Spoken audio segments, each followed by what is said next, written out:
Welcome to exam theory. तो selection force phase 8 के लिए जो आपके जितने भी शिफ्टों में एग्जाम कराए गए थे उसके सारे मैथ के सॉल्यूशन आपको इस चैनल पर देखने को मिलेंगे। तो आपके 3 लेवल में जो एग्जाम कराए गए थे, आपका एक मैट्रिकुलेशन लेवल था, फिर आपका हायर सेकेंडरी लेवल और तीसरा आपका ग्रेजुएशन लेवल के एग्जाम थे। तो मैट्रिकुलेशन लेवल के सारे मैथ के प्रश्नों के सॉल्यूशन इस चैनल पर पहले ही करा दिए गए हैं, तो सारे वीडियो आप हमारे चैनल के प्लेलिस्ट में जाकर देख सकते हैं। तो इस वीडियो में हम लोग हायर सेकेंडरी लेवल के एक शिफ्टों के मैथ के प्रश्नों के सॉल्यूशन देखेंगे। तो वीडियो के अंत तक जरूर बने रहिएगा। तो अगर आप इस चैनल पर नए हैं तो हमारे चैनल को सब्सक्राइब जरूर कर ले। यह हमारा सोशल मीडिया प्लेटफॉर्म है, आप हमसे यहाँ भी जुड़ सकते हैं। इसके लिंक आपको इस वीडियो के डिस्क्रिप्शन बॉक्स में मिल जाएंगे। और इस वीडियो को अपने दोस्तों के साथ शेयर करना बिल्कुल भी नहीं भूलेगा। तो जैसा कि मैंने बताया था कि एक आपका मैट्रिकुलेशन लेवल पर एग्जाम कराए गए थे, जिसमें 3 शिफ्ट में एग्जाम कराए गए थे। तो इसके सारे मैथ के सॉल्यूशन इस चैनल पर करा दिए गए पहले ही। अगर आपको ये वीडियो देखना है तो आप हमारे चैनल के प्लेलिस्ट में जाकर देख सकते हैं। तो दूसरा आपका हायर सेकेंडरी लेवल था, जिनमें आपके 4 शिफ्ट में एग्जाम कराए गए थे, और ग्रेजुएशन लेवल पर 3 शिफ्ट में एग्जाम कराए गए थे। तो अभी आपका इस वीडियो में हम लोग हायर सेकेंडरी लेवल के मैथ के प्रश्न देखेंगे। तो चलिए बढ़ते हैं आज के प्रश्नों की ओर। देखेंगे क्वेश्चन नंबर 1। यहाँ पर क्वेश्चन में दिया गया है कि ये अपनी आय का 80% खर्च कर देता है, यानी कि एक्सपेंडिचर उसका 80% है। उसके आय में यानी कि इनकम में 30% की वृद्धि होने पर अपने खर्च में 30% की वृद्धि हो जाती है। तो ऐसी स्थिति में उसकी बचत यानी कि सेविंग कितनी प्रतिशत में कमी या फिर वृद्धि हुई है, ये आपसे पूछा जा रहा है। तो यहाँ पर आपको पता होना चाहिए कि किसी भी व्यक्ति का इनकम यानी कि आय जो है खुद में कितना प्रतिशत होता है, 100% होता है। कितना होता है? 100% होता है। तो उसमें से बोला कि 100% में से कोई धनराशि का 100% में से 80% क्या हो गया? खर्च हो गया, यानी कि एक्सपेंडिचर उसका 80% है। तो अगर 100% में से उसने 80% खर्च कर दिया तो उसने सेविंग यानी कि बचाया कितना होगा? तो 20% उसने बचत की होगी। लेकिन अब बोलता है कि दोबारा उसमें क्या हो जाती है? उसके इनकम में यानी कि उसकी आय में 30% की वृद्धि हो जाती है। तो 100 का 30% कितना हो जाएगा? 30%। यानी कि आय में कितने की वृद्धि हुई? 30 यूनिट की, यानी कि 30% की। फिर बोला गया कि उसके खर्च में भी क्या हो गई? 30% की वृद्धि हो गई। कितनी की? 30% की, यानी कि 30% का इंक्रीजमेंट देखने को मिला है। तो 80 का 30% कितना होगा? 24 होगा। तो यहाँ पर हमें देखने को मिला कि उसके आय में वृद्धि कितने यूनिट की हुई थी? 30 यूनिट की। लेकिन 30 यूनिट में से उसने खर्च कितना किया है? सिर्फ 30 यूनिट में से उसने केवल 24 यूनिट खर्च किया। तो जो एक्स्ट्रा उसने कमाया था उसमें से 24 यूनिट उसने खर्च कर दिया। तो एक्स्ट्रा उसने सेविंग कितना अधिक किया होगा? तो 30 माइनस 24 यानी कि 6 यूनिट उसने क्या किया, या फिर 6% उसने क्या किया? सेविंग किया। कुल पहले जो है सेविंग कितनी थी? 20%, यानी कि 20 यूनिट थी।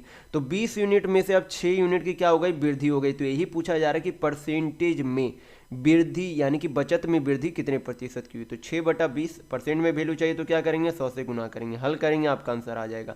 20 से 100 आपका 5 बार में चला जाएगा। 6 आपका कितना हो जाता है? 30, यानी कि 30% की क्या देखने को मिली है?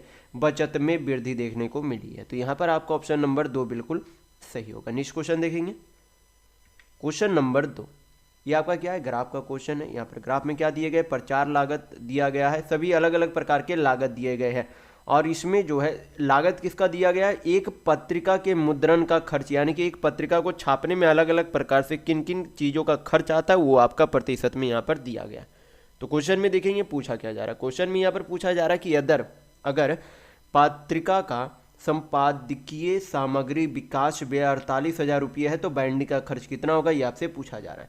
तो सबसे पहले देखेंगे ग्राफ में जो है कितने प्रतिशत खर्च दिए गए। तो ये आपका यहाँ पर संपादकीय सामग्री विकास का खर्च दिया गया। कुल प्रतिशत में कितना दिया गया? 30%, यानी कि 30% बराबर रुपये में कितना वैल्यू है? तो 48,000 रुपये। कितना है? 48,000। यहाँ पर हल करेंगे, 30 से काटेंगे तो कितने बार में चला जाएगा? 1600 बार में। यानी कि 1% का वैल्यू कितना आ गया? 1600 रुपये। पूछा क्या जा रहा है? बाइंडिंग का, यानी कि ये 12% का वैल्यू पूछा जा रहा है। तो अगर 1% का वैल्यू 1600 तो 12% का वैल्यू चाहिए तो 1600 में क्या करेंगे? 12 से गुना करेंगे, हल करेंगे, आपका आंसर आ जाएगा। तो 2 शून्य 16 दूनी 32, 2 3, 16 3 आपका कितना हो गया? 19, यानी कि 19,200 क्या किया गया? बाइंडिंग पर खर्च किया गया। तो यहाँ पर आपका ऑप्शन नंबर 4 बिल्कुल सही होगा। तो अगर आपको वीडियो पसंद आ रहा है तो लाइक करते जरूर चलिएगा। नेक्स्ट क्वेश्चन देखेंगे, क्वेश्चन नंबर 3। यहाँ पर दिया गया है कि ए बी सी त्रिभुज जो आर क्यू आर पी दोनों क्या है? सिमिलर है, यानी कि समान है। फिर बोला गया आगे कि अगर त्रिभुज ए बी सी और त्रिभुज पी क्यू आर के क्षेत्रफल का अनुपात 576 अनुपात 169 है और यहाँ पर ए बी की भुजा ए सी और बी सी की भुजा की लंबाई दी गई है और आपसे पूछा जा रहा है कि पी आर की लंबाई कितनी होगी। तो यहाँ पर सबसे पहले हम लोग यहाँ पर क्या कर लेते, दो त्रिभुज बना लेते ताकि आपको बेहतर तरीके से समझ में आ जाए। तो यहाँ पर आपका दो त्रिभुज ये आपका बन गया। दोनों त्रिभुज क्या बोला गया कि सिमिलर है। क्या है, सिमिलर है। एक त्रिभुज का आपका नाम क्या है, ए बी सी है और दूसरा आपका क्या है, क्यू आर पी है। ये मैं आपको इतना समझाने के लिए बता रहा हूँ, जबकि आपको इतना परीक्षाओं में ये फिगर बनाकर नहीं करना इस तरीके से। मैं आपको बता दूंगा कि डायरेक्ट किस तरीके से आप परीक्षाओं में हल करेंगे। तो यहाँ पर पहले आप क्वेश्चन समझ लीजिए। तो यहाँ पर आपका क्या है, क्यू आर पी। तो यहाँ पर दिया गया है कि ए बी की लंबाई कितनी है, 10 है, ए सी की कितनी है, 12 और बी सी की कितनी है, 13 है। पूछा क्या जा रहा है, पी आर की लंबाई, यानी कि इसकी लंबाई पूछी जा रही है। तो यहाँ पर क्या दिया गया कि दोनों के क्षेत्रफल का अनुपात कितना दिया गया, 576 अनुपात 169। तो आपको पता होना चाहिए कि जब किसी समानांतर चतुर्भुज में दो त्रिभुज आपस में समान है और उनका क्षेत्रफल दिया गया और एक भुजा हमें निकालनी है, तो इस तरीके से होता है कि भुजा का जो स्क्वायर होता है, यानी कि भुजा को जो लंबाई होती है उसी का स्क्वायर क्या होता है, उस त्रिभुज का क्षेत्रफल होता है जब दो त्रिभुज आपस में सिमिलर यानी कि समान होते हैं। तो यहाँ पर क्या करेंगे, BC की लंबाई कितनी है, तो यहाँ पर आपका BC का स्क्वायर बटा आपका इस तरीके से होगा कि PR का स्क्वायर बराबर आपका कितना हो जाएगा, कितना अनुपात दिया गया, 576 बटा 169। हल करेंगे, BC की लंबाई यहाँ पर कितनी दी गई है, 13। फिर यहाँ पर क्या है, PR का वैल्यू निकालना है। ये आपका ऊपर भी स्क्वायर है नीचे भी स्क्वायर है, तो यह क्या बन जाएगा, होल स्क्वायर बन जाएगा। होल स्क्वायर अगर इधर है तो इधर क्या बन जाएगा, अंडर रूट। तो अंडर रूट अगर बनेगा तो यहाँ पर नीचे में आपका क्या आएगा, PR पहले आपका आएगा बराबर 576 किसका स्क्वायर होता है, क्योंकि आपका अंडर रूट यहाँ पर आ जाएगा, क्योंकि इधर होल स्क्वायर में चेंज होगा तो इधर भेजेंगे तो अंडर रूट। तो 576 किसका स्क्वायर होता है, 24 स्क्वायर, 169 आपका 13 का स्क्वायर होता है। हल करेंगे, यहाँ पर से आपकी PR की वैल्यू आ जाएगी। तो PR का वैल्यू कितना हो जाएगा, 13 13 169 बटा 24। ये आपकी क्या आ गई, PR की लंबाई आ गई। तो यहाँ पर आपका ऑप्शन नंबर 2 बिल्कुल सही होगा। तो यहाँ पर अगर जो है परीक्षाओं में अगर आपको डायरेक्ट बनाना है तो डायरेक्ट करना कुछ नहीं है। जब आपको यहाँ पर क्या दिखे, एरिया दिखे, आपको जो है परीक्षाओं में कैसे बनाना ये मैं आपको यहाँ पर बता रहा हूँ, परीक्षाओं में कैसे बताना। तो यहाँ पर जो है जब भी आप एरिया देखिए, साइड दिया हुआ रहे, उनमें से एक साइड दूसरे त्रिभुज का पूछे तो आपको करना कुछ नहीं है। यहाँ पर अगर एरिया दिया गया है तो दोनों का पहले क्या कर देंगे, अंडर रूट निकाल देंगे। कितना हो जाएगा आपका 24 बटा 13। उनमें से यहाँ पर आपकी क्या दी गई है, हमें क्या चाहिए, PR का वैल्यू चाहिए। तो यहाँ पर आपका क्या है, PR है, यहाँ पर क्या है आपका BC है। तो क्या करेंगे, BC बाई PR यहाँ पर लिख देंगे। तो BC कितना था, 13, PR कितना था, PR हमें निकालना। तो इतना आपको इस तरीके से परीक्षाओं में हल करना है, ना कि इस तरीके से। ये सिर्फ मैंने आपको समझाने के लिए बताया कि बनता किस तरीके से। तो ये आप ध्यान रखिएगा। यहाँ पर आप अगर आप बढ़िया से बनाएंगे तो आपको परीक्षाओं में इस तरीके से ही बनाना है। नेक्स्ट क्वेश्चन देखेंगे, क्वेश्चन नंबर 4। यहाँ पर क्वेश्चन में दिया गया है कि एक आयत की लंबाई में 10% और चौड़ाई में 25% बढ़ाई जाती है, यानी कि वृद्धि हो जाती है, तो उसके क्षेत्रफल में कितने प्रतिशत का परिवर्तन आएगा, ये आपसे पूछा जा रहा है। तो ये आपको यहाँ पर क्या दिख रहा है, क्योंकि किसी भी यानी कि आयत के क्षेत्रफल का फॉर्मूला क्या होता है, लेंथ इंटू ब्रेथ, यानी कि लंबाई गुना चौड़ाई। यानी कि हमें अगर वृद्धि, ओवरऑल वृद्धि निकालना है तो यहाँ पर हमें क्या दिख रहा है, कंजिक्यूटिव इंक्रीजमेंट दिख रहा है। तो जब आपको इस तरीके से दिया हुआ रहे और कंजिक्यूटिव, ओवरऑल कंजिक्यूटिव इंक्रीजमेंट निकालना हो तो करना कुछ नहीं है, फार्मूला होता है, ध्यान रखिएगा। फार्मूला आपका क्या हो जाता है, x plus Y plus X into Y by 100 होता है। तो ये फार्मूला ध्यान रखिएगा जब आपको कंजिक्यूटिव परसेंटेज निकालना हो तब, ओवरऑल कंजिक्यूटिव परसेंटेज। तो यहाँ पर क्या करेंगे, आप x और y का वैल्यू पुट करेंगे, आपका आंसर आ जाएगा। तो x आपका कितना है, 10, y आपका कितना है, 25। तो 25 और 10 आपका कितना हो जाएगा, 35, प्लस x आपका कितना है, 10, और चौड़ाई आपकी कितनी हो गई, यानी कि y जो है 25 बटा नीचे कितना हो जाएगा, 100। हल करेंगे, आपका 0 0 चला गया, यहाँ पर से आपका कितना आ जाएगा, 35 प्लस 2.5, जोड़ेंगे तो कितना आ जाएगा, 37.5। तो यहाँ पर क्या है, प्लस में, अगर यहाँ पर माइनस में रहता तो आपका क्या हो जाता, कमी देखने को मिल रहा है, लेकिन यहाँ पर प्लस में है तो वृद्धि, तो वृद्धि कितने की हुई, 37% की। तो यहाँ पर आपका ऑप्शन नंबर 3 बिल्कुल सही होगा। नेक्स्ट क्वेश्चन देखेंगे, क्वेश्चन नंबर 5। यहाँ पर क्वेश्चन में दिया गया है कि 12,000 रुपये की धनराशि के लिए अर्धवार्षिक रूप से चक्रवृद्धि ब्याज, यानी कि चक्रवृद्धि की जाने वाली 10% वार्षिक दर पर 1.5 ईयर, यानी कि 1.5 साल का चक्रवृद्धि ब्याज कितना होगा, ये आपसे पूछा जा रहा है। तो यहाँ पर क्या करेंगे, सबसे पहले यहाँ पर ये आपका क्या दिया गया है, एनुअली इंटरेस्ट दिया गया है रेट। तो यहाँ पर हमें क्या निकालना होगा कि 6 महीने का ब्याज कितना होगा। तो अगर एक साल में 10% ब्याज लगता है तो आधा साल का यानी कि अर्ध वर्ष का जो है ब्याज कितना लगेगा, तो 10 का आधा कितना हो जाएगा आपका 5%, यानी कि 6 महीने में आपका 5% का ब्याज लगेगा। तो 5% का फ्रैक्शन वैल्यू कितना हो जाता है आपका 1/20, यानी कि 20 यूनिट की कोई धनराशि पर 1 यूनिट का ब्याज लगकर अमाउंट कितना हो जाता है 21 यूनिट, यानी कि 20 का क्यूब और 21 का क्यूब, ये आपका क्या रहेगा, प्रिंसिपल और अमाउंट का क्या रहेगा, यहाँ पर अनुपात निकलेंगे। तो प्रिंसिपल आपका कितना हो जाएगा, 20 का क्यूब करेंगे तो यहाँ पर आपका 8,000 हो जाएगा, क्योंकि यहाँ पर कितने साल के लिए था, 1.5 साल के लिए था। क्यों मैंने यहाँ पर इसलिए किया है क्योंकि ये समय यहाँ पर कितना था 1.5 साल, तो 1.5 साल में कितने बार 6 महीने आएंगे, तो टोटल 1.5 साल में 3 बार छमाही आपकी आएगी, तो इसलिए यहाँ पर मैंने क्यू किया। तो यहाँ पर 20 का क्यूब 8,000 और 21 का क्यूब 9261 होता है। तो यहाँ पर से एक तरीके से ये आपका क्या 8,000 यूनिट बराबर जो है धनराशि कितनी दी गई है, यहाँ पर 12,000 रुपये दिया गया। तो ये यहाँ पर 8,000 का कितना गुना, ये 12,000 है, तो यहाँ पर 3/2 गुना ये आपका क्या है 12,000, यानी कि 8,000 का 3/2 गुना आपका 12,000 है। पूछा क्या जा रहा है आपसे, चक्रवृद्धि ब्याज यानी कि कंपाउंड इंटरेस्ट पूछा जा रहा है। तो आपको पता होना चाहिए कि कंपाउंड इंटरेस्ट का फॉर्मूला आपका क्या हो जाता है, अमाउंट माइनस प्रिंसिपल, यानी कि मिश्र धन माइनस मूलधन। तो मिश्र धन कितना यूनिट में 9261 और मूलधन कितना 8,000, अंतर कितना हो जाएगा आपका 1261 यूनिट, यानी कि हमें कितना का वैल्यू चाहिए 1261 यूनिट का वैल्यू चाहिए। तो कितने से गुना करना होगा 3/2, इससे गुना करना होगा अगर हमें कंपाउंड इंटरेस्ट रुपया में चाहिए। तो हल करेंगे कितना हो जाएगा आपका यहाँ पर से पहले गुना, तो 3 6 18 12 36 37/2, हल करेंगे कितना आ जाएगा 18 दूनी 36 9 दूनी 18 1.5, यानी कि इतने रुपये आपकी क्या आ गई कंपाउंड इंटरेस्ट यानी कि चक्रवृद्धि ब्याज आ गई। तो यहाँ पर आपका ऑप्शन नंबर 3 बिल्कुल सही होगा। नेक्स्ट क्वेश्चन देखेंगे, क्वेश्चन नंबर 6।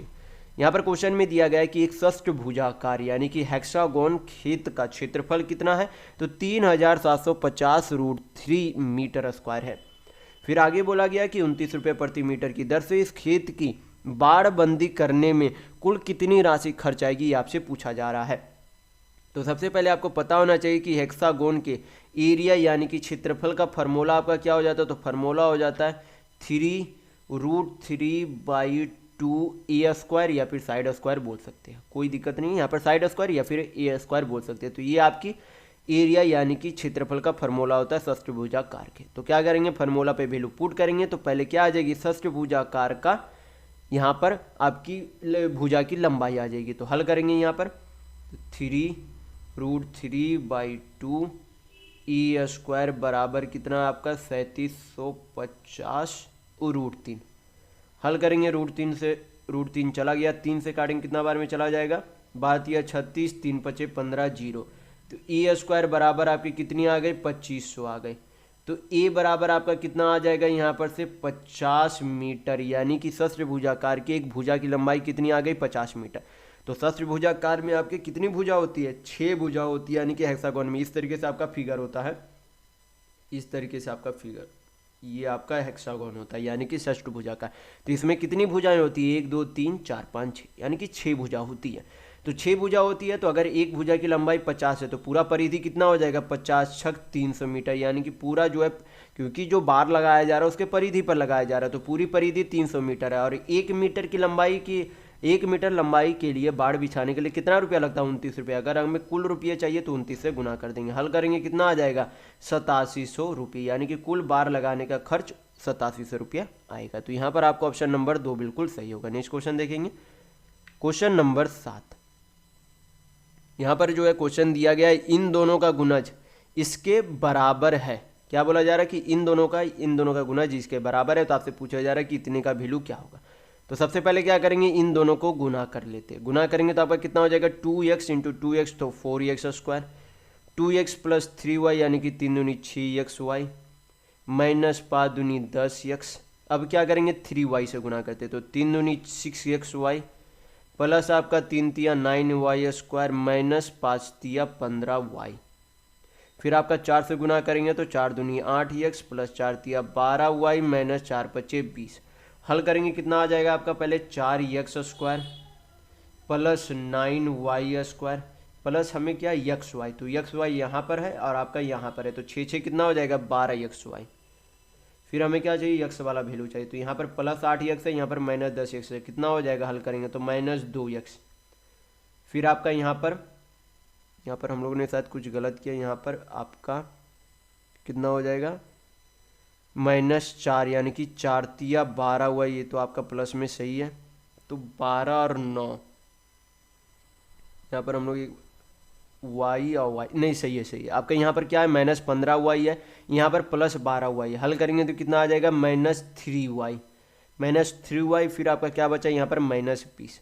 अब क्या करेंगे, हल करेंगे, यहाँ पर क्या है ax² है, यहाँ पर क्या है 4x² है, यानी कि a का वैल्यू कितना हो जाएगा 4। अब क्या यहाँ पर by² है, यहाँ पर 9y² है, यानी कि b का वैल्यू कितना है 9। यहाँ पर 2hxy है, यहाँ पर 12xy, यानी कि 2h का वैल्यू कितना है 12। 2h का वैल्यू अगर 12 है तो h बराबर कितना हो जाएगा 2 छक 12, यानी कि h का वैल्यू 6। अब हमें क्या चाहिए, यहाँ पर g का वैल्यू यहाँ पर से निकल जाएगा, तो 2gx, तो 2gx बराबर कितना है -2x, यानी कि g का वैल्यू कितना हो जाएगा, 2 से 2 काटेंगे यानी कि एक बार में चला जाएगा, तो कितना आ जाएगा g का वैल्यू -1।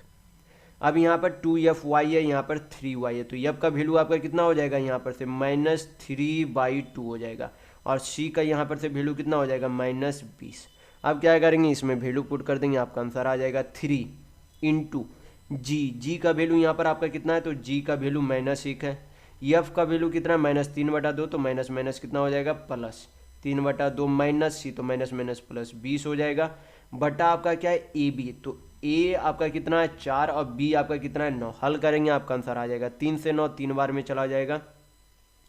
फिर आपका यहाँ पर कितना हो जाएगा, यहाँ पर 20 दूनी 40, 40 और 3 40 और 3 43, 43 में से 2 हो जाएगा तो माइनस आपका कितना, यहाँ पर आपका माइनस नहीं सॉरी प्लस में कितना हो जाएगा +41 बटा 4 तिया 12 दूनी 24, यानी कि 41/24 आपका क्या आएगा आंसर आएगा। तो यहाँ पर आपका ऑप्शन नंबर 4 बिल्कुल सही होगा। नेक्स्ट क्वेश्चन देखेंगे, क्वेश्चन नंबर 8। यहाँ पर क्वेश्चन में दिया गया है कि x + y = 7 है, x × y = 12 है, तो इसका वैल्यू क्या होगा। तो करना कुछ नहीं है, यहाँ पर हम लोग क्या करेंगे, यहाँ पर एज्यूम कर सकते हैं, हम लोग क्या कर सकते हैं एज्यूम कर सकते हैं कि x का y का वैल्यू क्या पुट करें कि जोड़ने पर 7 और गुना करने पर 12। तो अगर x का वैल्यू हम लोग 4 माने और y का वैल्यू 3 माने, तो 4 और 3 का योग कितना होता है 7, और 4 तिया कितना होता है 12, यानी कि x का वैल्यू 4 और y का वैल्यू 3 ही होगा। अब क्या करेंगे, यहाँ पर वैल्यू पुट कर देंगे, आपका आंसर आ जाएगा 1/x का क्यूब, यानी कि 4 का क्यूब तो 64, 1/y क्यूब तो 3 का क्यूब तो कितना हो जाएगा 3 तिया 9 तिया 27। हल करेंगे कितना आ जाएगा 64 × 27, और ऊपर 64 और 27 जोड़ देंगे तो आपका कितना हो जाएगा 91, 7 4 11 6 2 8 1 91, सही है। ऊपर में आपके क्या आने चाहिए 91, यहाँ 91 हो सकता है, 191 नहीं, 97 नहीं, ये 1 है नहीं, यानी कि गुना करने पर नीचे आपके कितने आ जाएंगे 91/1728 ही आएगा। तो यहाँ पर आपका ऑप्शन नंबर 1 बिल्कुल सही होगा। नेक्स्ट क्वेश्चन देखेंगे, क्योंकि मैंने 3 ऑप्शन छाट लिया था इसलिए नीचे गुना करने की ज़रूरत नहीं थी, इसलिए मैंने देखा कि यहाँ पर 1728 था, यानी कि आपका यहाँ पर गुना 1728 ही आएगा। परीक्षाओं में आप गुना करने के लिए नहीं जाइएगा, क्योंकि गुना करने पर आपका ऑप्शन तो चेंज नहीं होगा, सिर्फ समय की बर्बादी होगी। तो डायरेक्ट अगर एक ऑप्शन आपका छट जा रहा है तो इसे टिक करके चले आएंगे। नेक्स्ट क्वेश्चन देखेंगे, क्वेश्चन नंबर 9। यहाँ पर क्वेश्चन में दिया गया है कि एक व्यक्ति अपनी यात्रा का प्रथम भाग 80 किलोमीटर प्रति घंटा की चाल से और दूसरा भाग 120 किलोमीटर प्रति घंटा की चाल से तय करते हुए अपने गंतव्य तक कुल जो है 3840 किलोमीटर की दूरी 40 घंटे में तय करता है। तो उसकी यात्रा के प्रथम भाग को तय करने में कितना समय लगा, ये आपसे पूछा जा रहा है। तो यहाँ पर जो है सबसे पहले हम लोग क्या करेंगे कि अगर उसकी शुरुआत यानी कि प्रथम भाग 80 किलोमीटर का ना होकर कुल जो है उसकी चाल 40 घंटों तक अगर उसकी चाल 120 किलोमीटर ही रहती, तो हम लोग पहले निकाल लेते कि उस हिसाब से उसकी दूरी कितनी तय की जाती। तो दूरी बराबर सबसे आपको पहले पता होना चाहिए कि डिस्टेंस बराबर आपका क्या होता है स्पीड इंटू टाइम होता है। तो ये आप ध्यान रखिएगा, डिस्टेंस बराबर स्पीड इंटू टाइम होता है, यानी कि दूरी बराबर चाल इंटू समय होता है। तो चाल हम लोगों ने क्या मान लिया कि शुरुआत से लेकर अंत तक 120 ही है, समय कितना दिया गया है 40, गुना करेंगे तो कितना हो जाएगा 4800 किलोमीटर, यानी कि कुल कितनी दूरी होनी चाहिए थी 4800 किलोमीटर, लेकिन असल में कितनी है असल में यहाँ पर 3840 है, यानी कि कितना कम है। तो यहाँ पर कमी हमें कितने देखने को मिल रही है, तो 4800 माइनस 3840 करेंगे तो कितना आ जाएगा आपका 8 1 9 960, यानी कि 960 किलोमीटर की दूरी ये क्या है, इतनी कम तय की गई। यानी कि इस किलोमीटर की कमी ये किन कारणों से देखने को मिल रही है, क्योंकि यहाँ पर 120 के बजाय कुछ दूरी को जो है 80 किलोमीटर से भी तय की गई थी। तो कितना कम के चार्ज से तय किया गया था शुरुआत में, तो 120 माइनस 40 करेंगे तो कितना आ जाएगा, सॉरी 120 माइनस 80 करेंगे तो कितना आ जाएगा 40 किलोमीटर प्रति घंटा। तो इस दूरी को क्या कर देंगे, दोनों के चाल के अंतर से डिवाइड कर देंगे तो पहले भाग का समय आ जाएगा। तो 40 से डिवाइड करेंगे तो आपका कितना आ जाएगा, यहाँ पर से 0 से चला गया, 4 से काटेंगे तो 24 चौक 96, यानी कि पहला भाग जो तय किया गया था वो कितने समय में तय किया गया था, तो 24 घंटे में तय किया गया था। तो यहाँ पर आपका ऑप्शन नंबर 4 बिल्कुल सही होगा। नेक्स्ट क्वेश्चन देखेंगे, क्वेश्चन नंबर 10। यहाँ पर क्या दिया गया, यहाँ पर 2 cos स्क्वायर थीटा बराबर 3 sin थीटा दिया गया और आपसे इसका वैल्यू पूछा जा रहा है। तो क्या करेंगे हम लोग, सबसे पहले यहाँ पर हम लोग क्या करते हैं, थीटा का वैल्यू एज्यूम करते हैं। तो थीटा का वैल्यू क्या पुट करे कि दोनों क्या हो जाए, बराबर हो जाए। तो 0 और 90 को पहले साइड कीजिएगा। तो कौन कौन हम लोग चेक कर सकते हैं, 30 45 60 चेक कर सकते हैं। 30 हम लोग क्यों चेक करेंगे, 30 जो पहले तो आपको यहाँ पर 30 ही चेक करना चाहिए, लेकिन 60 और 45 को क्यों पहले नहीं चेक कर सकते, क्योंकि अगर यहाँ पर 60 पुट करेंगे तो यहाँ पर क्या बन जाएगा, अंडर रूट का वैल्यू आ जाएगा, तो उसे पहले चेक करने में अच्छे नहीं होते हैं। तो यहाँ पर 45 भी नहीं बैठा सकते, क्योंकि 45 का मान 1/√2 हो जाएगा, जो कि स्क्वायर के कारण नहीं आने के कारण वहाँ पर अंडर रूट बन जाएगा, जो कि दिक्कत है। तो यहाँ पर सबसे पहले हम लोग क्या चेक कर लेंगे, 30 डिग्री से। अगर 30 डिग्री से नहीं आता तब हम कोई और ऑप्शन चेक करेंगे, तो कोई और डिग्री लगाएंगे। तो यहाँ पर क्या करते हैं, 30 डिग्री पुट करेंगे तो कितना हो जाएगा 2 इंटू कॉस 30 का मान कितना हो जाता है, √3/2। तो √3/2 का स्क्वायर करेंगे तो 3/4 बराबर 3 इंटू साइन 30 का मान कितना होता है, हाफ। हल करेंगे कितना आ जाएगा, 2 से 4 को काटेंगे 2 बार में, यहाँ भी 3/2 यहाँ भी 3/2, यानी कि दोनों बराबर हो रहे हैं, यानी कि आपका थीटा का वैल्यू यहाँ पर 30 डिग्री ही होगा। तो अब हमें थीटा पता चल गई, तो यहाँ पर वैल्यू पुट कर देंगे, आपका आंसर आ जाएगा 1/2 कॉसेक 30 का मान कितना हो जाता है, तो 2 का स्क्वायर करेंगे तो 4 माइनस कॉट 30 का मान कितना हो जाता है, √3 का स्क्वायर करेंगे तो कितना हो जाएगा 3। 2 से 4 काटेंगे 2 बार में चला जाएगा, 2 माइनस 3 करेंगे तो कितना आ जाएगा -1, आपका आंसर आएगा। तो यहाँ पर आपका ऑप्शन नंबर 1 बिल्कुल सही होगा। नेक्स्ट क्वेश्चन देखेंगे, क्वेश्चन नंबर 11। यहाँ पर क्वेश्चन में दिया गया है कि एक रेलगाड़ी एक निश्चित दूरी 45 मिनट में तय करती है। अगर रेलगाड़ी की चाल में 5 किलोमीटर प्रति घंटा की कमी हो जाती है तो इसे उसी दूरी को तय करने में 5 मिनट अधिक समय लगता है। तो वह दूरी यानी कि डिस्टेंस कितनी है, ये आपसे पूछा जा रहा है। तो सबसे पहले हमें क्या निकालनी होगी, यहाँ पर आपको पता होना चाहिए कि दूरी बराबर क्या होता है, चाल इंटू समय। दूरी बराबर क्या होता है, यानी कि डिस्टेंस बराबर, इसी वीडियो में मैंने बताया कि स्पीड इंटू टाइम होता है, तो ये ध्यान रखिएगा, यानी कि चाल इंटू समय। और यहाँ पर हम लोग क्या मान लेते हैं कि जो चाल है यानी कि जो स्पीड है वो क्या मान लेते हैं कुछ समय के लिए कि x किलोमीटर प्रति घंटा है। तो उसके पहले चाल कितनी थी, x किलोमीटर प्रति घंटा। कितने समय में उस दूरी को तय करता है, 45 मिनट में, लेकिन ये किलोमीटर प्रति घंटा है तो चाल आपका घंटा में होना चाहिए, तो 60 से डिवाइड कर देंगे। फिर बोला गया कि उसी दूरी को तय करने के लिए अब क्या किया जाता है, चाल में 5 किलोमीटर की कमी हो जाती है, यानी कि पहले चाल अगर x था तो अब x - 5 हो गया, और समय में क्या हो जाती है 5 मिनट की वृद्धि हो जाती है, यानी कि अगर पहले 45 था तो अब 5 की वृद्धि यानी कि 50 मिनट हो गई, घंटा में चेंज करेंगे, 60 से डिवाइड करेंगे, हल करेंगे, यहाँ पर से आपकी चाल आ जाएगी। चाल निकालने के बाद हमें दूरी भी पता चल जाएगी। तो हल करेंगे, यहाँ पर से 60 से 60 चला गया, यहाँ पर 5 से काटेंगे तो ये 9 बार में, ये 10 बार में, तो 9x और आपका यहाँ पर 10, तो कितना हो जाएगा 9x 10x, इधर भेजेंगे तो x बराबर आपके कितना हो जाएगा, इधर भेजेंगे तो 10 × 5 = 50 प्लस में, यानी कि शुरुआती चाल उसकी कितनी आ गई 50 किलोमीटर प्रति घंटा। दूरी पूछा जा रहा है तो चाहे आप अगर दूरी निकालना है तो इधर वैल्यू पुट कर दे या फिर इधर वैल्यू पुट कर दे, किधर वैल्यू पुट करेंगे आपका दूरी यानी कि डिस्टेंस आ जाएगी। तो x का वैल्यू यहाँ पर कितना है 50, यहाँ पर समय कितना दिया गया 45, घंटा में चाहिए तो 60 से डिवाइड करेंगे, हल करेंगे, आंसर आएगा 0 0 चला गया, 3 से काटेंगे तो 2 बार में, ये आपका 15 बार में, तो 15 × 5 = 75/2, यानी कि 37.5 किलोमीटर ये आपकी क्या आ गई दूरी यानी कि डिस्टेंस आ गई। तो यहाँ पर आपका ऑप्शन नंबर 1 बिल्कुल सही होगा। नेक्स्ट क्वेश्चन देखेंगे, क्वेश्चन नंबर 12। यहाँ पर क्वेश्चन में दिया गया है कि एक दुकानदार एक वस्तु के अंकित मूल्य पर 30% की छूट की घोषणा करता है। एक व्यक्ति छूट प्रदान करने के बाद 21,000 रुपये में उस दुकान से वस्तु खरीदता है और उस वस्तु को एक अन्य ग्राहक को इस तरह बेचता है कि उसे अंकित मूल्य पर 32% का लाभ प्राप्त होता है, तो व्यक्ति ने वह वस्तु बेचकर कितना लाभ अर्जित किया, ये आपसे पूछा जा रहा है। तो यहाँ पर जो है सबसे पहले आपको पता होना चाहिए कि कोई भी वस्तु का अंकित मूल्य खुद में कितना होता है, 100% होता है। तो वस्तु के अंकित मूल्य को उसने फिर खरीदा कितने में, यानी कि उस व्यक्ति के लिए उस वस्तु का सीपी कितना रह गया, 30% की छूट पर खरीदा, यानी कि 100% का सामान 30% की छूट यानी कि 70% में खरीदा। फिर उसने बोला कि उसने 70% में खरीदा, लेकिन उसने अंकित मूल्य जितना मूल्य था उस पर 32% का लाभ प्राप्त किया, यानी कि उस व्यक्ति के लिए उस वस्तु का विक्रय मूल्य कितना था, तो 100, यानी कि अंकित मूल्य तो 100% था, उस पर 32% का लाभ, यानी कि उसने उस वस्तु को 132% में क्या कर दिया, बेच दिया। तो यहाँ पर से अब हमें क्या चाहिए कि उसने कितने लाभ में बेचा, तो 70% का सामान 132% में बेच दिया, यानी कि लाभ कितने का हो रहा है, तो 132 - 70 करेंगे, यानी कि 7×6 = 13, यानी कि आपका 62% का क्या हो रहा है, लाभ हो रहा है।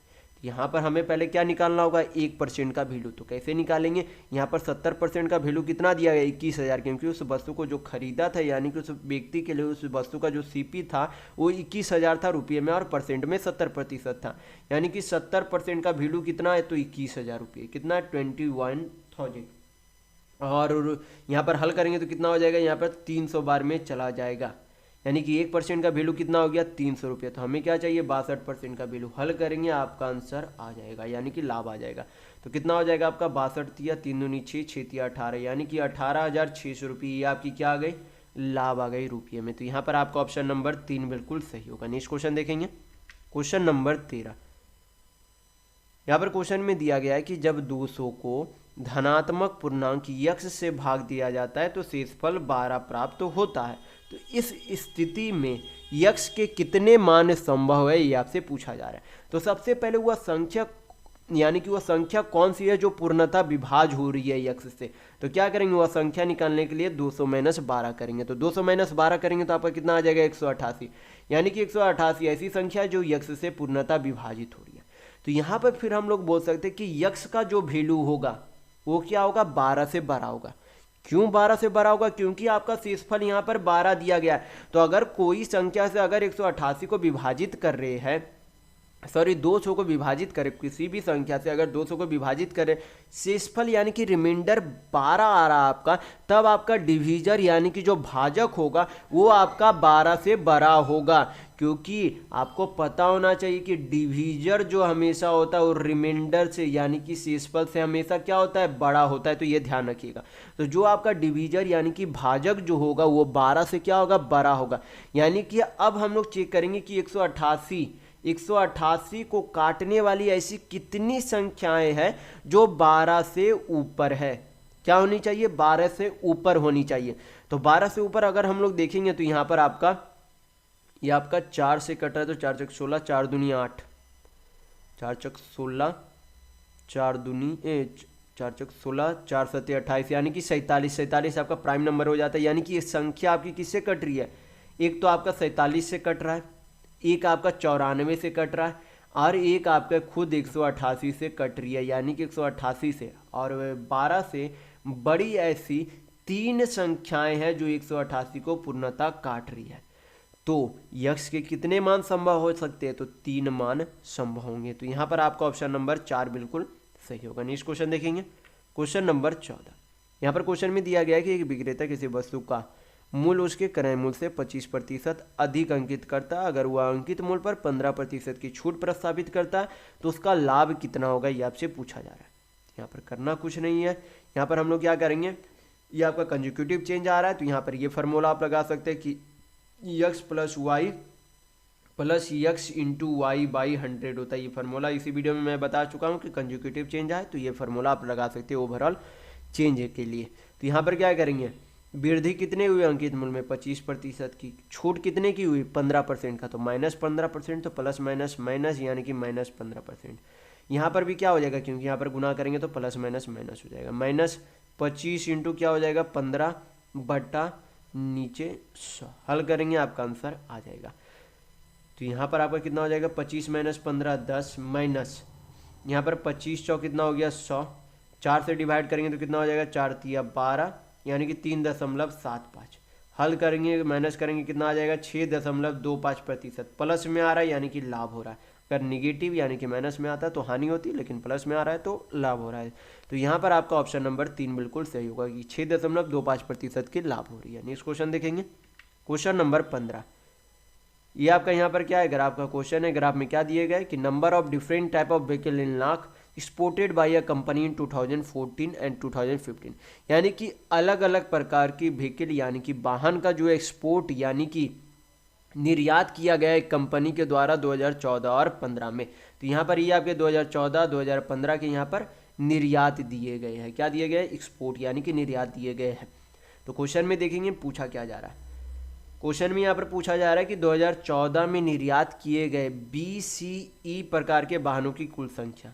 तो 2014 में कौन सा आपका ब्लू वाला यानी कि ए वाला, B C और ये ई वाला, ये वाला आपका नहीं, B C और ई, कितना हो जाएगा जोड़ने पर आपका यहाँ पर 5 3 8 आपका कितना हो गया 5 3 8 5 4 9 9 2 11 यानी कि 118 हो गया।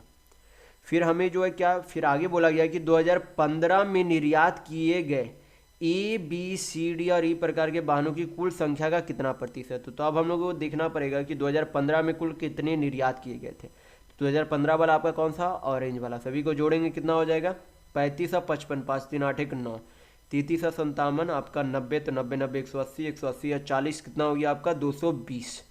कितने हो गए 220। यानी कि आपसे पूछा जा रहा है कि 118 जो है आपके कुल जो है कितने, यहाँ पर कुल जो है संख्या कितना प्रतिशत, यानी कि 118 जो है 220 का कितना प्रतिशत है। परसेंट में वैल्यू चाहिए तो क्या करेंगे 100 से गुना करेंगे, हल करेंगे आपका आंसर आ जाएगा। 0 0 चला गया, 2 से काटेंगे 11 बार में, ये आपके कितने बार में 5 9 59 बार में चले जाएंगे, यानी कि 590/11%।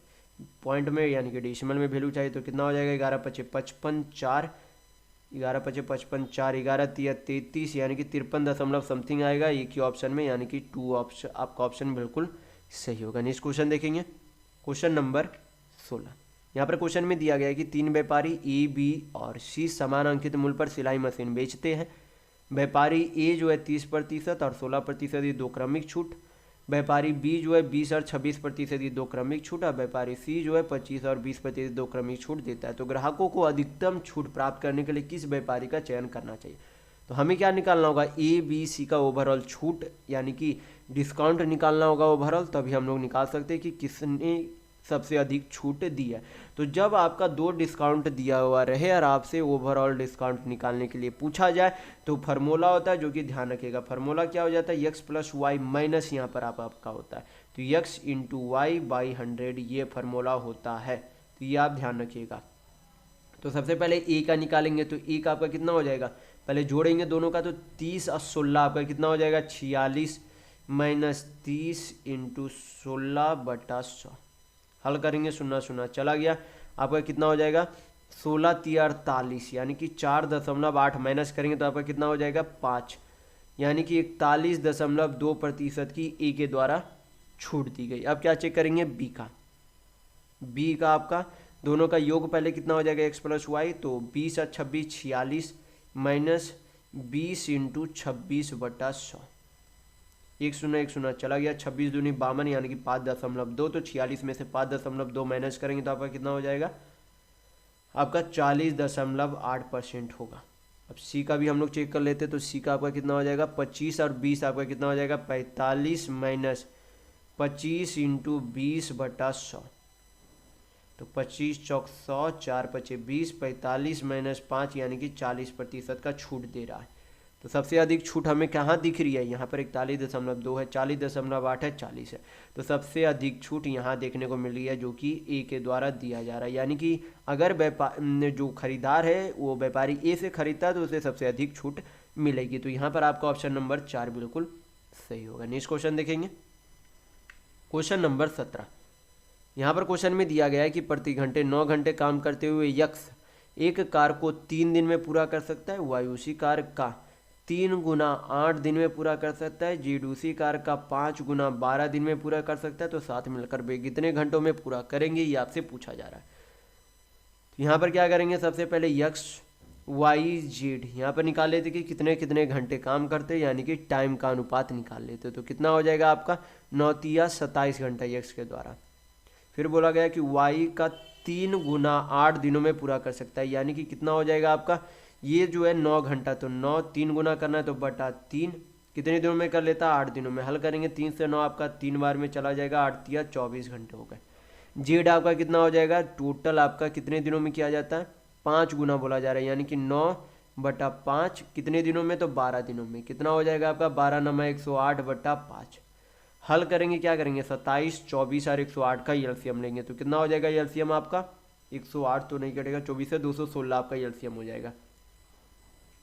तो यहाँ पर क्या करेंगे 216 को 27 से डिवाइड करेंगे तो आपका कितना आ जाएगा यहाँ पर से, तो आपका यहाँ पर 8 बार में चला जाएगा। फिर 24 से डिवाइड करेंगे तो कितने बार में चला जाएगा, ये 9 बार में आपका आ जाएगा। और 108/5 से डिवाइड करेंगे तो 5 दूना कितना आ जाएगा आपका 10 आ जाएगा, यानी कि 8 9 10 आपकी क्या आ गए एक्स वाई जेड की इफिशिएंसी यानी कि कार्य क्षमता आ गई। तो यहाँ पर क्या बोला गया है कि सभी साथ मिलकर भी कितने घंटों में पूरा करेंगे। तो टोटल करना कितना काम है, टोटल आपका 216 काम करना है, और तीनों मिलकर कितने की कार्य क्षमता से करेंगे, तो 9 8 17 17 10 27 27 से डिवाइड करेंगे तो कितने बार में चला जाएगा 8 बार में चला जाएगा, यानी कि सभी अगर तीनों मिलकर साथ काम करते हैं तो 8 घंटे में काम को पूरा कर लेंगे। तो यहाँ पर आपका ऑप्शन नंबर 2 बिल्कुल सही होगा। नेक्स्ट क्वेश्चन देखेंगे क्वेश्चन नंबर 18। यहाँ पर क्वेश्चन में दिया गया है कि एक मिश्रण में अम्ल और पानी का अनुपात 6:1 है। मिश्रण में 12 लीटर पानी मिलाने पर अम्ल और पानी का अनुपात 3:2 हो जाता है। तो मूल मिश्रण में पानी की मात्रा कितनी थी आपसे पूछा जा रहा है। तो यहाँ पर जो है मिश्रण में आपका क्या है, एक तो आपका एसिड है वाटर है, कितना अनुपात था 6:1। अब क्या किया गया, इसमें पानी मिलाया गया 12 लीटर, तो अनुपात कितना हो जाता है 3:2। तो वृद्धि किस में की गई है, पानी में, दूध में कोई भी परिवर्तन नहीं किया गया। यानी कि अगर यहाँ पर 6 यूनिट, सॉरी दूध नहीं एसिड यानी कि अम्ल में जो है क्या किया गया, कोई भी परिवर्तन नहीं किया गया। तो अगर अम्ल का यहाँ पर यूनिट में वैल्यू 6 यूनिट है तो यहाँ पर भी अम्ल कितना होना चाहिए 6 यूनिट होना चाहिए। तो इसे 6 यूनिट बनाने के लिए क्या करेंगे, ओवरऑल आपका रेशियो में 2 से गुना कर देंगे। तो कितना हो जाएगा 6:4, यानी कि अब जो है अम्ल और पानी का अनुपात कितना हो जाएगा 6:4। दूध तो आपका दूध नहीं आपका अम्ल, यहाँ पर अम्ल जो है आपके क्या है यहाँ पर बराबर है। तो पानी में ये यूनिट में कितनी वृद्धि देखने को मिल रही है, 3 यूनिट की वृद्धि देखने को मिल रही है, और लीटर में कितना है 12 लीटर। हल करेंगे कितना चला जाएगा 4, यानी कि 1 यूनिट का वैल्यू कितना आ गया 4 लीटर। पूछा क्या जा रहा है कि मूल मिश्रण में पानी की मात्रा कितनी थी, तो मूल मिश्रण में पानी की मात्रा कितनी थी 1 यूनिट, और 1 यूनिट का वैल्यू कितना आया 4 लीटर, यानी कि शुरुआत में पानी की मात्रा कितनी थी, तो 4 लीटर थी। तो यहाँ पर आपका ऑप्शन नंबर 2 बिल्कुल सही होगा। नेक्स्ट क्वेश्चन देखेंगे क्वेश्चन नंबर 19। यहाँ पर क्वेश्चन में दिया गया है कि ABC एक त्रिभुज है। जैसे जैसे क्वेश्चन बोला जा रहा है मैं उस तरीके से फिगर पहले बना देता हूँ आपको। ये आपका त्रिभुज है ABC, D जो है BC पर स्थित एक क्या है आपका बिंदु है, तो BC पर एक बिंदु यहाँ पर आपका D बन गया। फिर बोला गया कि ये यहाँ पर इसे मिला देते हैं, ये आपका यहाँ पर हो गया। फिर बोला गया कि BAD और ADC, यानी कि ये जो आपका 1x है ये आपका 2x है, यानी कि 1x यानी कि x। तो BAD आपका क्या है 1x, यानी कि BAD ये आपका 1x यानी कि x है, और ADC कितना है 2x है। ADC ये आपका कितना है 2x है, यहाँ पर आपके 2x हो गए। फिर दिया गया कि BAC, यानी कि ये जो पूरा एंगल है वो कितने का है, ये आपका 84 डिग्री यानी कि 84 डिग्री का, और एंगल C जो है ये कितने का है 42 डिग्री है। पूछा क्या जा रहा है ADB का वैल्यू पूछा जा रहा है, यानी कि ये एंगल आपसे पूछा जा रहा है कि कितना होगा। तो यहाँ पर जो है सबसे पहले हम लोग यहाँ पर क्या करेंगे, किसी भी त्रिभुज के तीनों एंगल का सम कितना होता है 180 डिग्री होता है। तो यहाँ पर 2 एंगल दिए गए, कितना हो जाएगा योग इसका, तो 8 4 12 4 2 6 यानी कि 126, लेकिन तीनों एंगल का सम 180 होता है। तो 180 माइनस 126 करेंगे तो आपका कितना हो जाएगा 50 और 4 54, यानी कि ये जो एंगल आपका कितना आ गया 54 डिग्री आ गया। तो अगर ये 54 डिग्री आपका है तो यहाँ पर से हम लोग क्या कर सकते हैं, तो ये आपका क्या यक्स है, ये आपका कितना है 2x है। तो आपको पता होना चाहिए कि 2 अंता कोणों का योग दो अंतःकोणों का योग इसके बाही कोण के योग के बराबर होता है, यानी कि 54 degree plus x, 54 degree plus x बराबर आपके क्या हो जाएंगे 2x हो जाएंगे। हल करेंगे तो यक्स बराबर आपका कितना आ जाएगा 54 डिग्री आएगा। कितना आएगा 54 डिग्री आएगा। यानी कि ये अगर ए डी सी का अगर वैल्यू निकालना हो तो ए डी सी का वैल्यू कितना हो जाएगा, अगर यक्स का वैल्यू 54 डिग्री है तो 2x का वैल्यू कितना हो जाएगा 108 डिग्री होगा। ये आपका हमें क्या दिख रहा है बी डी सी एक स्ट्रेट लाइन है, तो अगर ये स्ट्रेट लाइन है तो ये जो पूरा एंगल बनाएगा वो 180 डिग्री का बनाएगा। तो अगर ये एंगल यानी कि ए डी सी आपका 108 डिग्री है तो ये एंगल कितना हो जाएगा, तो 180 माइनस 108 करेंगे तो ये एंगल आपका कितना आ जाएगा, ये एंगल आपके 72 डिग्री यानी कि 72 डिग्री आपका आंसर आ जाएगा। यानी कि ए डी बी का एंगल 72 डिग्री होगा। तो यहाँ पर आपका ऑप्शन नंबर 2 बिल्कुल सही होगा। नेक्स्ट क्वेश्चन देखेंगे, क्वेश्चन नंबर 20। यहाँ पर दिया गया है कि 4360 रुपये की एक राशि को ए बी सी डी के इतने अनुपात में बांटा गया, लेकिन भूल से उसे जो है बाद में यानी कि बांटना इस अनुपात में था लेकिन बांट इसे इस अनुपात में किया गया, यानी कि बांटना था इस अनुपात में लेकिन बांट दिया गया इस अनुपात में। तो आपसे पूछा जा रहा है कि इस स्थिति में निम्नलिखित में से कौन सा कथन सत्य है। तो 4 कथन दिए गए, कौन सा कथन सत्य आएगा ये आपसे पूछा जा रहा है। तो यहाँ पर सबसे पहले हमें क्या निकालनी होगी कि शुरुआत के हिसाब से ए बी सी डी को कितने कितने रुपये मिले और बाद के हिसाब से यानी कि मिलना कितना चाहिए था और मिला कितना वो हमें रुपया निकालना होगा। तो यहाँ पर सबसे पहले हम लोग लिख लेते ए बी सी डी। तो ए बी सी डी का शुरुआती अनुपात में यूनिट का सम कितना था, तो 4 3 7 5 12 8 20, यानी कि 20 यूनिट का वैल्यू कितना है तो 4660 रुपये। तो 1 यूनिट का वैल्यू कितना हो जाएगा आपका, सुनना तो चला गया 21 दूनी 42 2 28 16, यानी कि 1 यूनिट का वैल्यू 218 रुपये। तो 3 यूनिट का वैल्यू कितना हो जाएगा, गुना करेंगे 3 से तो 3 दूनी 6 18 3 54, यानी कि 654 रुपये। 4 से गुना करेंगे तो 4 दूनी 8 18 चौक 72 872 रुपये। 5 से गुना करेंगे तो 5 दूनी 10 18 25 90। 8 से गुना करेंगे तो आपका कितना हो जाएगा 144 18 8 144 4 14 8 दूनी 16 आपका 8 8 64 4 6 8 अच्छे 14 हाथ में 1 8 दूनी 16 1 17, यानी कि 1744। शुरुआत में इतने रुपये मिलने चाहिए थे लेकिन मिला किस अनुपात में, इस अनुपात में। तो फ्रैक्शन में है तो पहले इसे क्या करेंगे आपका इसे इंटीजर में चेंज कर लेते तो कितना हो जाएगा, सबसे पहले एलसीएम लेंगे 4 3 5 और 8 का। तो एलसीएम आपका कितना हो जाएगा 8 25 40 40 थी 120 120 एलसीएम हो जाएगी। तो 1/3 को 120 से काटेंगे कितने बार में चला जाएगा आपका 40 अनुपात। 4 से काटेंगे 30 बार में चला जाएगा, 5 से काटेंगे तो 24 बार में और 8 से काटेंगे तो आपका 15 बार में चला जाएगा, यानी कि इतने अनुपात में बांटा गया बाद में। सम कितना हो जाएगा यूनिट में, यहाँ पर सभी सम करेंगे तो 5 4 9 2 1 3 3 6 4 10 109 यूनिट बराबर रुपये कितना दिया गया 4360 रुपये। तो 1 यूनिट का वैल्यू कितना हो जाएगा 9 चौक 36, यानी कि 1 यूनिट का वैल्यू 40 रुपये के बराबर है। तो 40 यूनिट का वैल्यू कितना हो जाएगा 4 चौक 1600 4 तिया 1200 24 चौक 960 और 15 चौक 60, यानी कि 600। अब हम लोग देखेंगे सबसे पहला ऑप्शन बोला गया कि बी को 1144 रुपया ज़्यादा प्राप्त हुए। तो यहाँ पर ज़्यादा कहाँ प्राप्त हुए, इसे तो बाद में क्या हुआ कमी हो गई, यानी कि पहला ऑप्शन गलत है। दूसरा चेक करेंगे, यहाँ पर बोला जा रहा है कि सी को 130 रुपये कम प्राप्त हुए। तो पहले कितना था 1090 लेकिन बाद में कितना प्राप्त हुआ 960। तो कितनी कमी देखने को मिल रही है, माइनस करेंगे तो 9 4 13, यानी कि 130 रुपये की कमी देखने को मिल रही है। तो सही है आपका कि सी को 130 रुपये कम प्राप्त हुए, यानी कि आपका ऑप्शन नंबर 2 बिल्कुल सही होगा। बाकी आप 2 ऑप्शन इधर चेक करना चाहे तो चेक कर सकते हैं आपका। नेक्स्ट क्वेश्चन देखेंगे, क्वेश्चन नंबर 21। यहाँ पर क्वेश्चन में दिया गया कि 5 वर्ष पूर्व 4 व्यक्तियों की औसत आयु 40 वर्ष थी। एक नया व्यक्ति समूह में शामिल होने पर सभी 5 व्यक्तियों का औसत आयु 46 वर्ष हो जाती है। तो 5वें व्यक्ति की औसत आयु कितनी होगी आपसे पूछा जा रहा है। सबसे पहले अगर 4 व्यक्तियों का औसत आयु पहले कितना था 40 वर्ष था, लेकिन ये जो औसत आयु कब थी 5 वर्ष की पूर्व की थी, यानी कि सभी व्यक्ति में क्या हुआ होगा 5-5 साल की वृद्धि हो गई होगी वर्तमान में, यानी कि पूरे औसत में भी क्या हो जाएगी 5 साल की वृद्धि हो जाएगी। यानी कि वर्तमान उन 4 व्यक्तियों का वर्तमान में औसत आयु कितना है 40 + 5 यानी कि 45 है।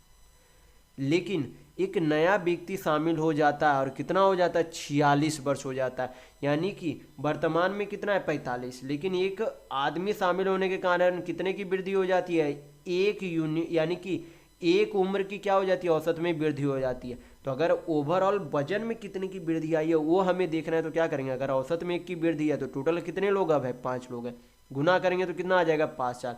यानी कि नया व्यक्ति शामिल होने के कारण उनके योग में यानी कि उम्र के योग में 5 साल की वृद्धि हो गई। तो पहले अगर 45 था औसतन तो 45 ही रहेगा, लेकिन 5 साल की नया के आने के कारण वृद्धि हो गई। तो अगर नया का हमें उम्र चाहिए यानी कि आयु चाहिए तो 45 + 5 करेंगे तो आपका कितना आ जाएगा, 50। यानी कि जो व्यक्ति शामिल हुआ उसका जो है वजन कितना यानी कि सॉरी आयु कितना है, तो 50%। तो यहाँ पर आपका ऑप्शन नंबर 1 बिल्कुल सही होगा। नेक्स्ट क्वेश्चन देखेंगे, क्वेश्चन नंबर 22। यहाँ पर क्वेश्चन में दिया गया कि एक कार को 45 दिनों में पूरा कर सकता है, बी 30 दिनों में पूरा कर सकता है, दोनों 3 दिनों तक मिलकर कार करते हैं और उसके बाद ए जो है कार को छोड़ देता है, तो बचे हुए कार को बी कितने दिनों में पूरा करेगा, ये आपसे पूछा जा रहा है। तो यहाँ पर क्या करेंगे, सबसे पहले ए और बी की कार्य क्षमता निकालेंगे। तो यहाँ पर क्या बोला गया कि ये जो है 45 दिनों में काम को पूरा कर सकता है और बी आपका 30 दिनों में पूरा कर सकता है। यहाँ पर 45 और 30 का एलसीएम कितना होगा, तो 90 होगा। 90 को 45 से डिवाइड करेंगे 2 आएगा, 30 से डिवाइड करेंगे 3 आएगा। यानी कि ए की कार्य क्षमता 2 है, बी की कार्य क्षमता 5 है। यानी कि अगर दोनों मिलकर काम करते तो एक दिन में कितना काम कर लेंगे, तो 3 और 2 5 काम कर लेंगे। लेकिन दोनों मिलकर कितने दिनों तक काम करते, तो एक दिन में 5 काम करते, लेकिन दोनों मिलकर 3 दिनों तक काम करते। तो टोटल कितना काम कर लिया गया ए और बी के द्वारा 3 दिनों में, तो 5 तिया 15 काम कर लिया गया। लेकिन टोटल करना कितना काम है, ये 90 काम करना है। तो 90 में से 15 काम कर लिया गया है, तो बचा हुआ काम कितना है, तो 90 - 15 करेंगे यानी कि 75 काम अभी भी बचा हुआ है। तो इस 75 काम को करेगा कौन, ये तो कार छोड़कर चला गया, तो बचा हुआ काम को केवल कौन करेगा, तो केवल बी करेगा। तो करना कितना काम है, 75, करेगा कौन, बी। यानी कि बी एक दिन में कितना काम करता है, 3 काम करता था। अगर टोटल काम को एक दिन के काम बी के एक दिन के काम से डिवाइड कर दे तो आपका समय आ जाएगा, कितना हो जाएगा आपका 25। यानी कि 25 दिनों में बी जो है बचे हुए काम को पूरा कर लेगा। तो यहाँ पर आपका ऑप्शन नंबर 4 बिल्कुल सही होगा। नेक्स्ट क्वेश्चन देखेंगे, क्वेश्चन नंबर 23। यहाँ पर क्वेश्चन में दिया गया है कि जब एक निश्चित संख्या को 52 से भाग दिया जाता है तो शेषफल 49 आता है। जब उसी संख्या को 13 से भाग दिया जाता है तो शेषफल यक्स आता है। तो आपसे पूछा जा रहा है कि 5x - 1 का अंडर रूट का मान क्या होगा। तो सबसे पहले हमें क्या निकालना होगा, यक्स का वैल्यू निकालना होगा। तो करना कुछ नहीं है, 13 से 52 को डिवाइड करेंगे, क्या शेषफल आता है, नहीं आता है। 13 से 49 को डिवाइड करेंगे, कितना शेषफल आता है, वही आपका रिमाइंडर हो जाएगा। तो रिमाइंडर यहाँ पर क्योंकि 52 डिवाइड हो जा रहे हो पूर्णता, तो यहाँ तो रिमाइंडर नहीं आ रहा है। यहाँ पर रिमाइंडर कितना आएगा, तो 13 तिया 39 यानी कि 10 रिमाइंडर आपका आ गया। यानी कि यक्स का वैल्यू कितना आ गया, यक्स का वैल्यू आपका 10 आ गया। तो यहाँ पर 10 पुट कर देंगे, आपका आंसर आ जाएगा। कितना हो जाएगा, 10 × 5 = 50, 50 - 1 करेंगे तो कितना आएगा, 49। यानी कि √49 किसका वैल्यू होता है, 7 का। तो यहाँ पर आपका ऑप्शन नंबर 2 बिल्कुल सही होगा। नेक्स्ट क्वेश्चन देखेंगे, क्वेश्चन नंबर 24। यहाँ पर क्वेश्चन में दिया गया है कि किसी कक्षा में लड़कों की औसत भार 69.3 kg और लड़कियों का औसत भार 59.4 kg है। अगर कक्षा में सभी लड़के का और लड़कियों का औसत भार 63.8 kg है तो कक्षा में लड़कियों की संख्या कितनी है, यानी कि प्रतिशत में कितनी है, आपसे पूछा जा रहा है। तो हम लोग क्या करेंगे, यहाँ पर एलिगेशन मेथड लगाते हैं। तो यहाँ पर क्या लिखेंगे, बॉयज गर्ल्स। औसत भार लड़के का कितना है, 69.3 है और लड़कियों का कितना है, 59.4 है। ओवरऑल जो है औसत भार कितना है, तो 63.8 है। हम लोग क्या करेंगे, क्रॉस डिफरेंस निकालेंगे। तो आपका क्या निकल जाएगा, लड़के और लड़कियों की संख्या का अनुपात में वैल्यू आ जाएगा। तो यहाँ पर आपका कितना आ जाएगा, माइनस करेंगे, डिफरेंस हमें निकालना है, ये ध्यान रखिएगा। तो यहाँ पर 63.8 - 59.4 करेंगे तो आपका कितना आ जाएगा, तो यहाँ पर से आपके 3.8 और 6 यानी कि 4.4 आएंगे अनुपात। यहाँ पर माइनस करेंगे 59.3 में से 63.8, तो कितना आ जाएगा, 8 × 5 = 13। यहाँ पर कितना हो गया, 68, तो 5। हल करेंगे 1.1 से काटेंगे तो ये 4 बार में, ये 5 बार में। तो लड़के की संख्या कितनी है, 4 यूनिट और लड़कियों की कितनी है, 5 यूनिट। हमें क्या चाहिए, प्रतिशत चाहिए। तो लड़कियों की संख्या कितनी है, 5 यूनिट। ओवरऑल कितने में से, तो 5 × 4 = 9 यूनिट में से। परसेंट में वैल्यू चाहिए तो क्या करेंगे, 100 से गुना करेंगे, हल करेंगे, आंसर आ जाएगा। तो कितना आ जाएगा आपका, क्योंकि 11.1/5 होता है तो 5 से गुना करेंगे, 55.5/9%। इतना आपका आंसर आ जाएगा। तो यहाँ पर आपका ऑप्शन नंबर 4 बिल्कुल सही होगा। नेक्स्ट क्वेश्चन देखेंगे, क्वेश्चन नंबर 25। यहाँ पर जो है क्वेश्चन में ये आपका क्या है, ग्राफ का क्वेश्चन है। ग्राफ में आपको पहले ही जो है चौथे या पांचवें क्वेश्चन में आपको समझा चुका हूँ कि ग्राफ आपका क्या है ये। तो क्वेश्चन में देखते हैं पूछा क्या जा रहा।